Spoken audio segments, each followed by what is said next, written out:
Usap-usapan ngayon sa showbiz ang isang dating kapamilya star na umano'y nagkakaproblema sa talent fee sa network na nilipatan niya matapos ang malaking pagbabago sa industriya ng telebisyon.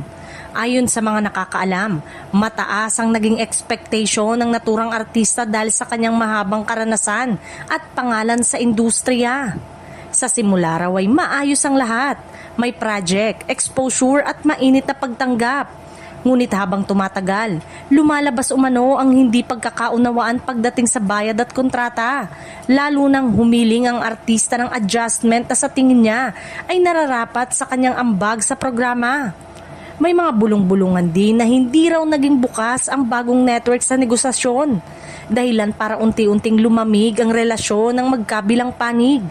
Sa likod ng kamera, sinasabing ramdam ng artista ang kakulangan ng suporta at pagpapahalaga kumpara sa dati niyang tahanan.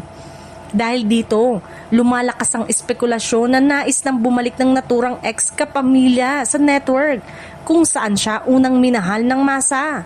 Ayon sa isang source, mas hinahanap daw ng artista ang creative freedom at respeto na dati niyang nararanasan sa kanyang dating network.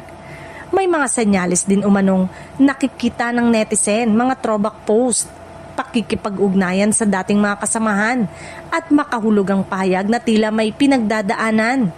Bagamat walang direktang kumpirmasyon, sapat na raw ito para mag-init ang chismis online.